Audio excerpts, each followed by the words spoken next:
অসম চৰকাৰৰ মাননীয় শিক্ষামন্ত্ৰী ডাঙৰীয়া, সন্মানীয় দৰং ওদালগুৰি জিলাৰ সাংসদ মহোদয়, মাজবাট বিধানসভা সমষ্টিৰ বিধায়ক মহোদয়, দৰং ওদালগুৰি জিলাৰ উপায়ুক্ত ওদালগুৰি জিলাৰ সন্মানীয় উপায়ুক্ত মহোদয়,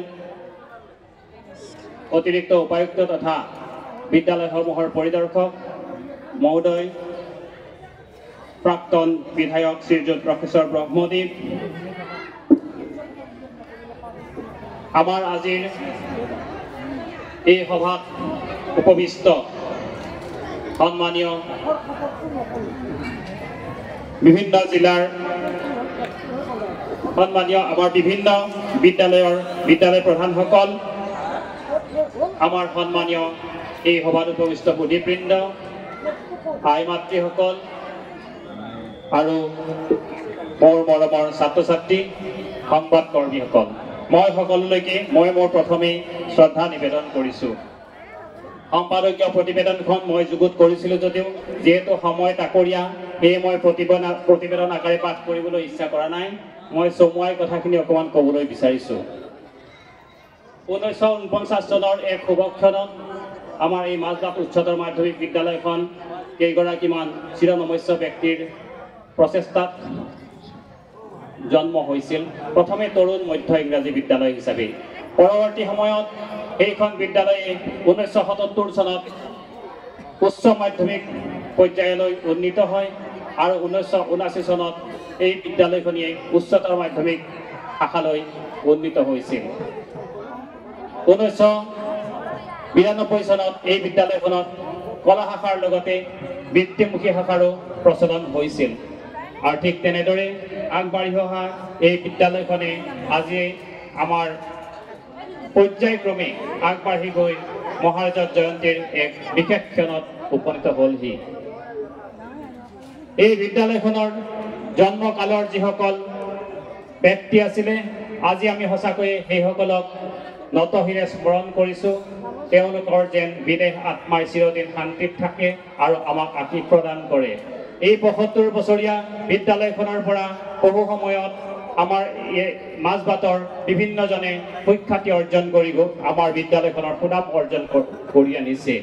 তেখেতসকলক আমাৰ সেই প্ৰাক্তন যিসকল ছাত্ৰ, সেই প্ৰাক্তন ছাত্ৰসকলে সততে এই মহাৰাজা জয়ন্তী উদযাপনৰ ক্ষেত্ৰত আমাক যথেষ্ট সহায় সহযোগ কৰি আহিছে। 2022 চনৰ 24 নৱেম্বৰত মহাৰাজা জয়ন্তী উদযাপনৰ কাৰণে আমি প্ৰথমেই সমিতি গঠন কৰিছিলোঁ। বিগত বৰ্ষত আমি মহাৰাজা জয়ন্তী উদযাপন কৰাৰ কাৰণে প্ৰস্তুতিও চলাইছিলোঁ। মাননীয় অসমৰ মুখ্যমন্ত্ৰী মহোদয়ে আমাক এক কথা দিছিল তেখেত আহিব পাৰিব বুলি, কিন্তু বিশেষ কাৰণত তেখেত আহিব নোৱাৰিলে। পৰৱৰ্তী সময়ত আমি আমাৰ উদযাপন সমিতিয়ে পুনৰ আকৌ প্ৰচেষ্টাত অগ্ৰসৰ হ'লোঁ আৰু তেনেদৰে গৈ গৈ এই 2 বছৰ অতিক্ৰম হ'লহি আৰু শেষত আমি আহি 8, 9 আৰু 10 নৱেম্বৰ তাৰিখটো আমি ঠিক কৰিছিলোঁ আৰু সেইমতে আমি আমাৰ কাৰ্যসূচীসমূহ আগবঢ়াই লৈ গৈছিলোঁ।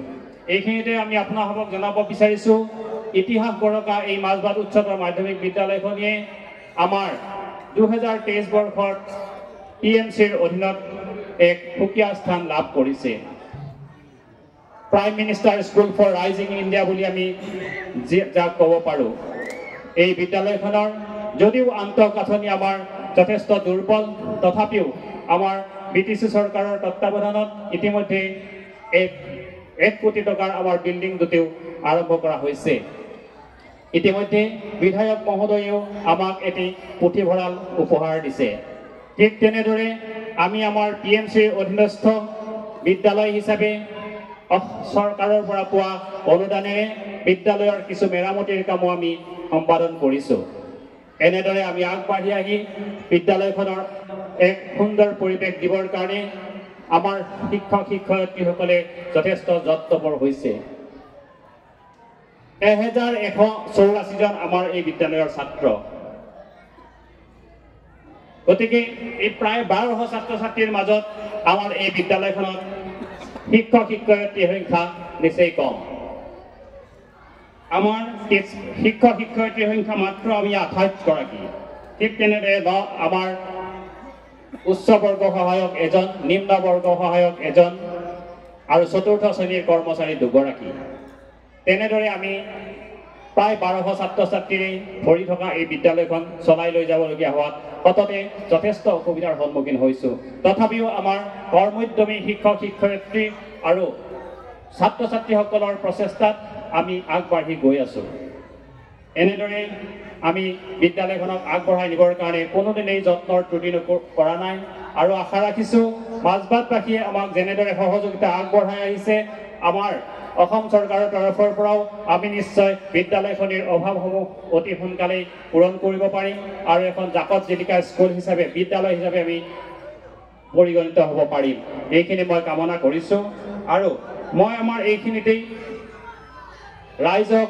তথা আমাৰ প্ৰাক্তন ছাত্ৰ ছাত্ৰীসকলক ধন্যবাদ জ্ঞাপন কৰিছোঁ মাজবাটৰ আজিৰ এই মহাৰাজৰ জয়ন্তী উদযাপন কৰিবলৈ ওলোৱাৰ মূলতেই হৈছে আমাৰ মাজবাটবাসীৰ প্ৰেৰণা আৰু কৰ্মোদ্যম আমি যিখন সমিতি গঠন কৰিছিলোঁ সেই সমিতিখনে যথেষ্ট কৰ্মোদ্যমেৰে যথেষ্ট প্ৰেৰণা আৰু উৎসাহেৰে সকলোবোৰ নিয়াৰিকৈ সম্পাদন কৰি আমাৰ আজিৰ এই পবিত্ৰ মুহূৰ্তত উপনীত হ'বৰ কাৰণে আমাক সক্ষম কৰাইছে গতিকে এই চেগতে মই আমাৰ বিদ্যালয়ৰ শিক্ষক শিক্ষয়িত্ৰী ছাত্ৰ ছাত্ৰী তথা মাজবাটবাসী ৰাইজ আৰু আমাৰ উদযাপন সমিতিৰ যিসকল বিষয়ববীয়া সকলোলৈকে মোৰ ধন্যবাদ আৰু কৃতজ্ঞতা জ্ঞাপন কৰিছোঁ আৰু এই চেগতে আমি আমাৰ সংবাদ কৰ্মীসকলক ধন্যবাদ জ্ঞাপন কৰিব লাগিব তেখেতসকলে বিভিন্ন সময়ত তেখেতসকলৰ